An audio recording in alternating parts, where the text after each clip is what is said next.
शिव चर्चा व्रत कथा। शिव गुरु की चरणों में सिर झुकाती हूँ। हरिंदर भैया लीलम दीदी की चरणों में सिर झुकाती हूँ। सभी देवी देवताओं को चरणों में सिर झुकाती हूँ। गौ माता का चरणों में सिर झुकाती हूँ। सभी गुरु बहिना को प्रणाम करती हूँ। शिव शीशा ग्रहण करने के 3 सूत्र। प्रथम, हे शिव, आप मेरे गुरु हैं, मैं आपका शिष्या हूँ, मुझ पर दया कीजिए। हे शिव, आप मेरे गुरु हैं, मैं आपका शिष्या हूँ, मुझ पर दया कीजिए। हे शिव, आप मेरे गुरु हैं, मैं आपका शिष्या हूँ, मुझ पर दया कीजिए। हर हर महादेव, हर हर महादेव, घर घर महादेव। अब शिव गुरु की कथा सुनते हैं।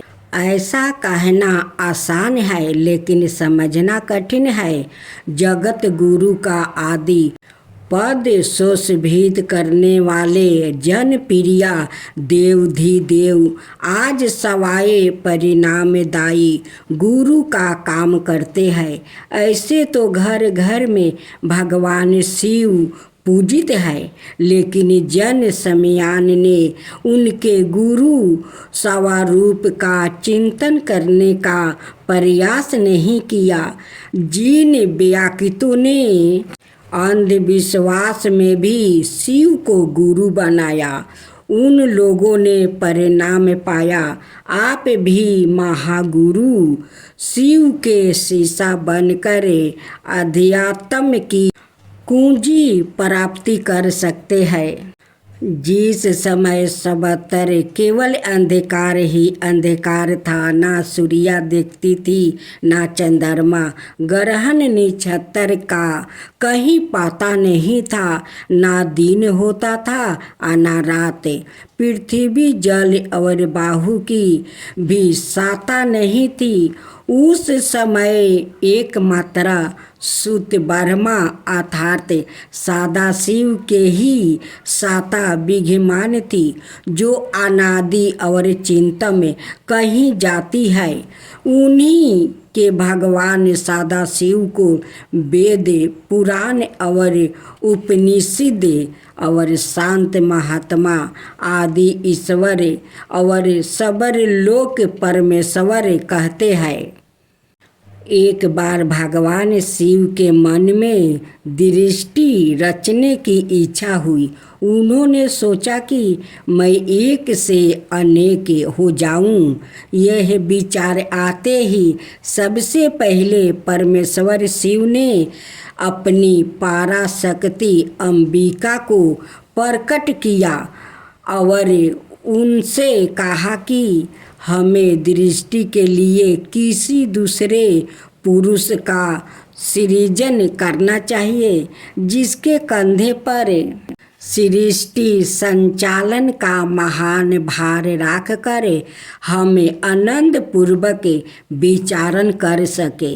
ऐसा निश्चय करके शक्ति सहित परमेश्वर शिव ने अपने बावां अंग के 10वें अंग पर अमृत मल दिया। वहाँ से तत्काल एक दिव्य पुरुष प्रकट हुआ। उसका सरदाये अतुलनीय था। उसमें सचतवें गुण की परिधानता थी। वो परम शांत और अथाह सागर की तरह गंभीर था। रेशमी पीतांबर से उनके अंग की शोभा दोगुनित हो रही थी। उसके चारों हाथों में शंख चक्र गदा और परदुम सुशोभित थे। उस दिव्य पुरुष ने भगवान शिव को प्रणाम करके कहा कि भगवान, मेरा नाम निश्चित कीजिए और काम बताइए। इसकी बातें सुनकर भगवान शंकर ने मुस्कुरा कर कहा, बस्ते व्यापक होने के कारण तुम्हारा नाम विष्णु होगा। सृष्टि का पालन करना तुम्हारा कार्य होगा। भगवान शिव का आदेश प्राप्ति करे श्री विष्णु कठोर तपस्या करने लगे। उस तपस्या के श्रम से उनके अंगों से जल धाराएं निकलने लगी, जिससे सूना आकाश भर गया। अंततः उन्होंने थक कर उसी जल में शयन किया। जल अर्थात नार में शयन करने के कारण ही श्री विष्णु का एक नाम नारायण हुआ। तदंतर सोए हुए नारायण की नाभि से एक उत्तम कमल प्रकट हुआ। उसी समय भगवान शिव ने अपने दाहिने अंग से चतुर्मुख ब्रह्मा को प्रकट करके उस कमल पर डाल दिया। परमेश्वर की माया से मोहित हो जाने के कारण बहुत दिन तक ब्रह्मा जी उस कमल के नल में भ्रमण करते रहे, किंतु उन्हें अपने उत्पत्तियोंकर्ता का पता नहीं लगा। आकाशवाणी द्वारा तप का आदेश मिलने पर ब्रह्मा जी ने अपने जन्मदाता के दर्शनार्थ 12 बरस तक कठोर तपस्या की। तत्पश्चात उनके सम्मुख भगवान विष्णु प्रकट हुए। परमेश्वर शिव लीला से उस समय वहाँ श्री विष्णु और ब्रह्मा जी के बीच विवाद छिड़ गया। सहसा उन दोनों के मध्य में एक दिव्या अगिरीश स्तंभ प्रकट हुआ। बहुत प्रयास के बाद भी ब्रह्मा और विष्णु उस अगिरीश स्तंभ के आदि अंत का पता नहीं लगा सके। अंत थक कर भगवान विष्णु ने प्रार्थना किया कि महाप्रभु, हम आपके स्वरूप को नहीं जानते। आप जो कोई भी हो, हमें दर्शन दीजिए। भगवान विष्णु की स्तुति सुनकर परमेश्वर शिव सहसा प्रकट हो गए और बोले, सूर श्रेष्ठ गण, मैं तुम दोनों के तप और भक्ति से भली भांति संतोष हूँ।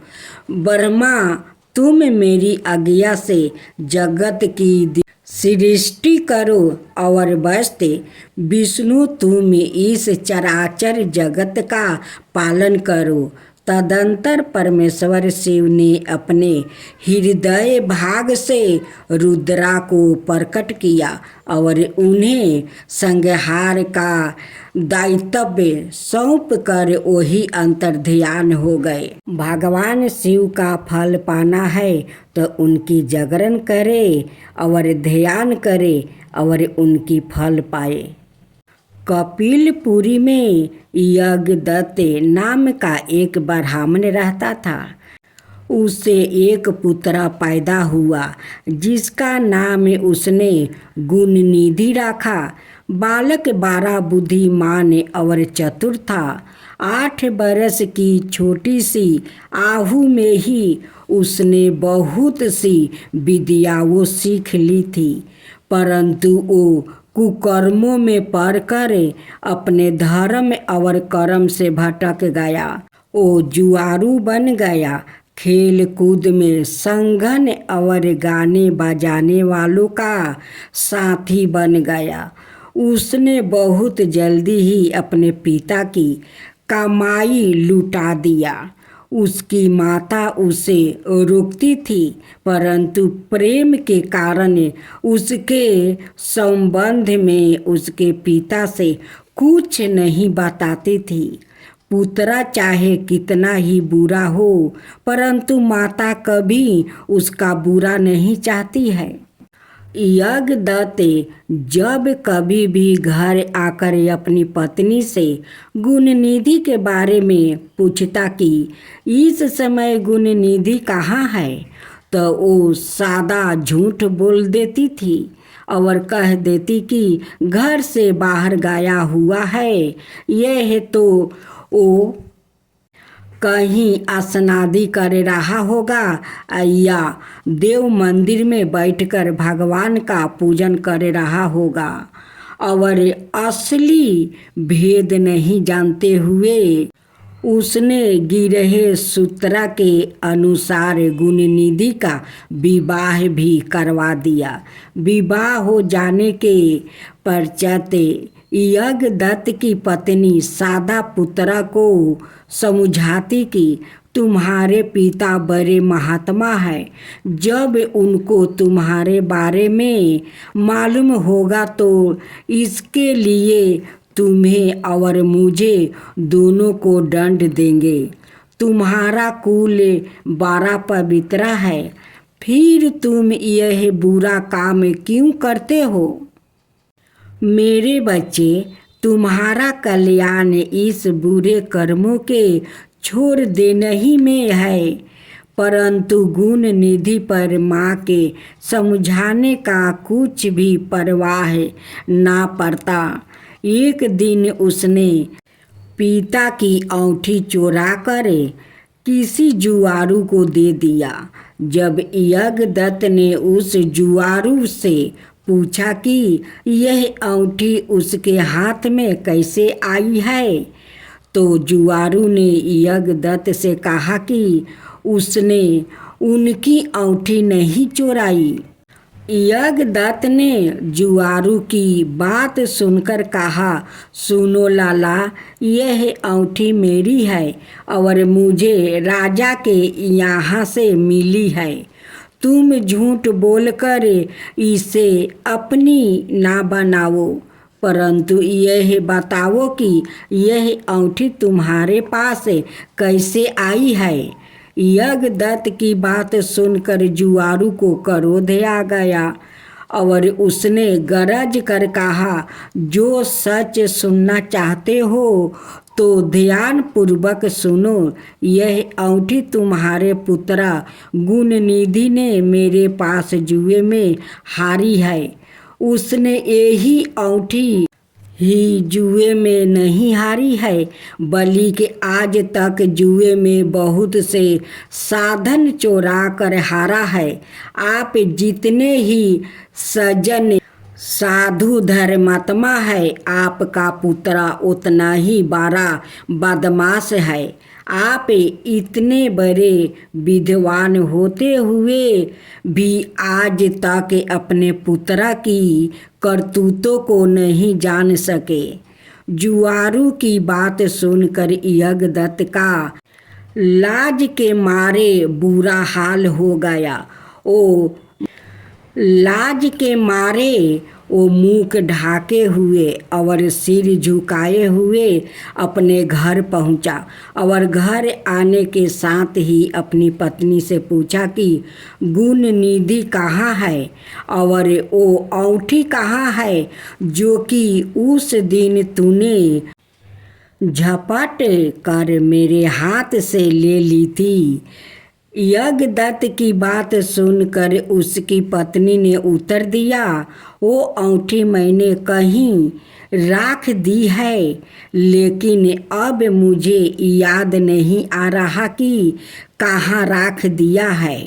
स्त्री की बात सुनकर यज्ञदत्त ने कहा, तुम झूठी हो। जब कभी मैंने तुमसे गुणनिधि के बारे में पूछता हूँ, तुमने मुझे बात बनाकर टालने की कोशिश की है।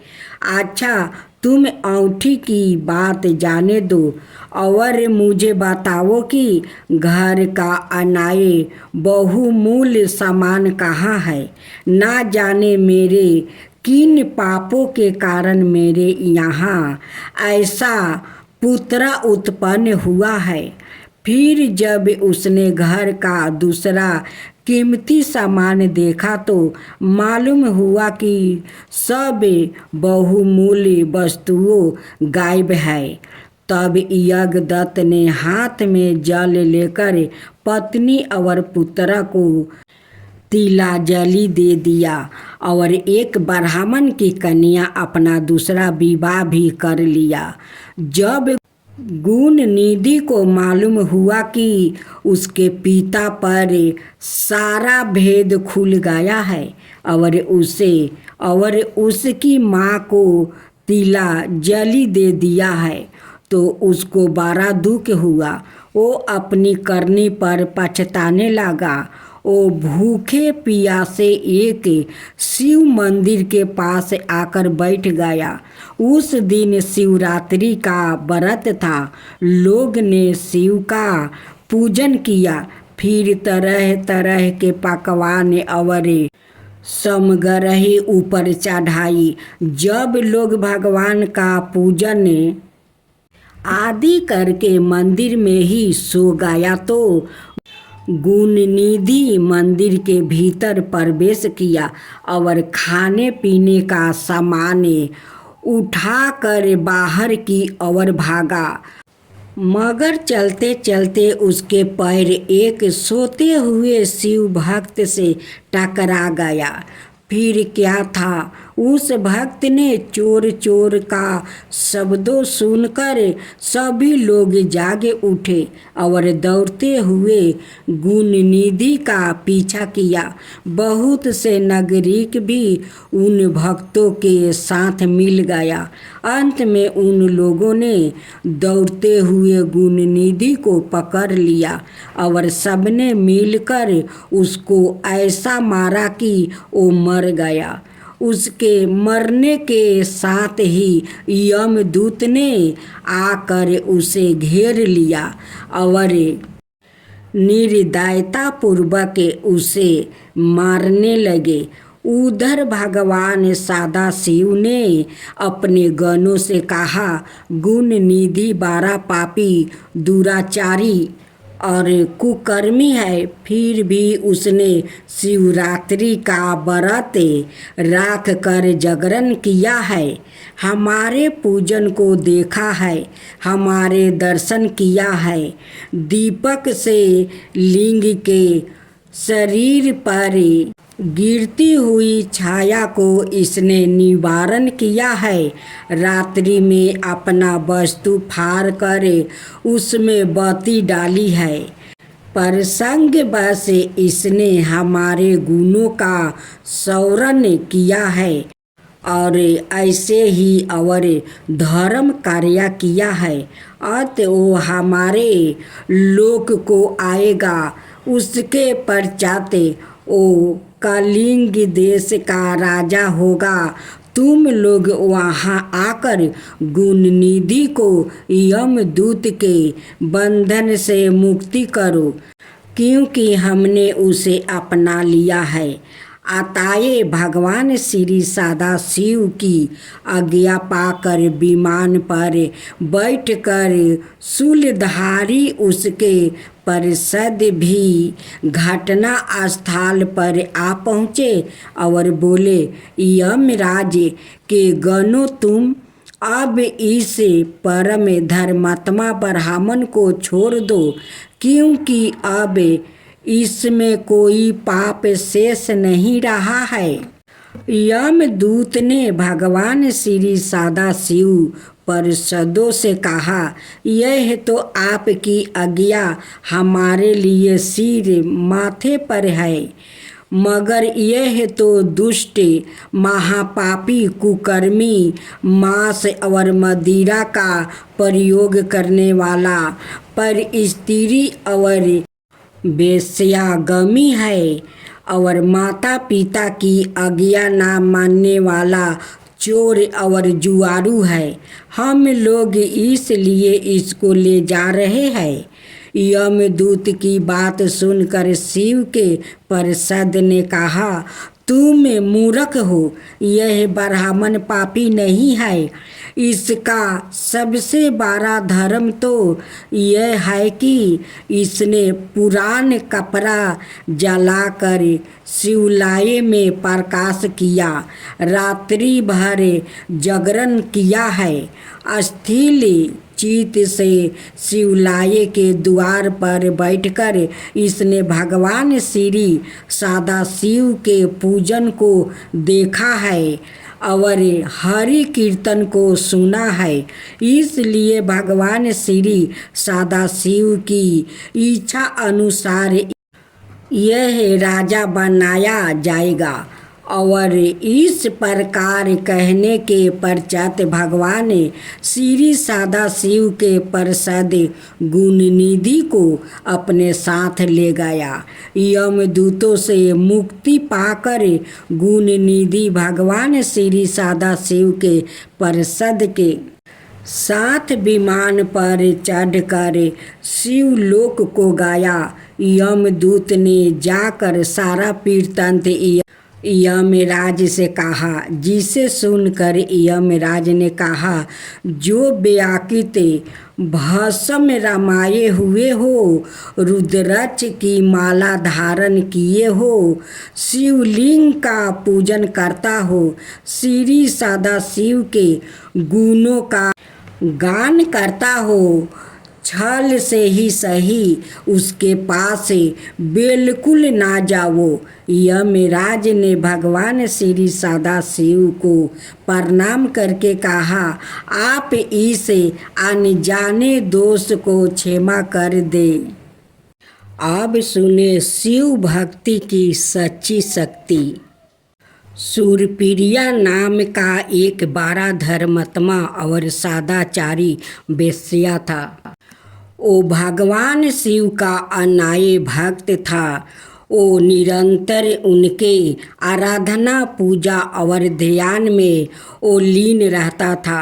अपने सारे कार्य वो भगवान शिव को अर्पित करके वो करता था। मन वचन कर्म से वो तुरंत शिवाचरण में ही वो लीन रहता था। उनकी इस शिव भक्ति से दारुक नाम के एक राक्षस से बहुत क्रोध रहता था। उसे भगवान शिव की पूजा किसी प्रकार भी अच्छी नहीं लगती थी।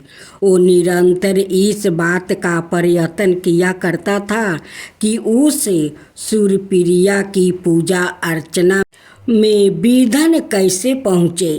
एक बार सूरप्रिया नौका पर सवार होकर कहीं जा रहा था। उस दुष्ट राक्षस दारुक ने यह उपयोगित अवसर देखकर वो नौका पर आक्रमण कर दिया। अपने नौका में सवार सभी यात्रियों को पकड़कर अपनी राजधानी में ले जाकर कैद कर दिया। सूरप्रिया कारागार में भी अपने नीति नियम के अनुसार भगवान शिव की पूजा आराधना करने लगा। अनाये बंदियों यात्रियों को भी वो शिव भक्ति की प्रेरणा देने लगा। दारुक ने जब अपने सेवकों से सूरप्रिया के विषय में यह समाचार सुना, तब वो अत्यंत क्रोध होकर उस कारागार में आ पहुंचा। सूरप्रिया उस समय भगवान शिव के चरणों में ध्यान लगाए हुए दोनों आंखें बंद किए बैठा था। उस राक्षस ने उसकी यह मुद्रा देखकर अत्यंत भीषण स्वर में उसे डांटते हुए कहा, अरे दुष्ट वेश्या, तू आंखें बंद कर इस समय यहाँ कौन से उपद्र और षड्यंत्रों करने की बातें सोच रहा है। उनके यह कहने पर भी धर्मात्मा शिव भक्त सूरप्रिया वेश्या की समाधि भंग नहीं हुआ। अब तो वो दारुक नाम का महाभयानक राक्षस क्रोध से एकदम बावला हो उठा। उसने तत्काल अपने अनुचर राक्षसों को सूरप्रिया वेश्या और अनाये सभी बंदियों को मार डालने का आदेश दे दिया। सूरप्रिया उसके इस आदेश से जरा भी विचलित और भयभीत नहीं हुआ। ओ एक निष्ठा भाव और एक ग्रह मन से अपनी और अनाए बंदियों की मुक्ति के लिए भगवान शिव को पुकारने लगा।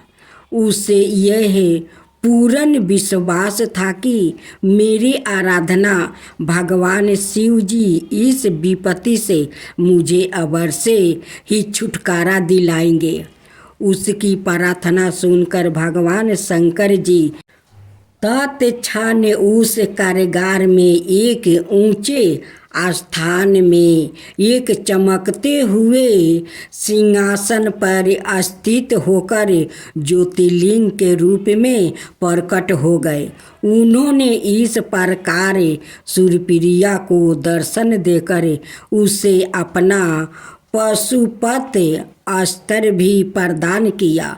उस अस्त्र से राक्षस दारू के और उसके सहायकों का वध करके सूर्यप्रिया शिवधाम को चला गया। भगवान शिव के आदेश अनुसार ही इस ज्योतिर्लिंग का नाम नागेश्वर पड़ा।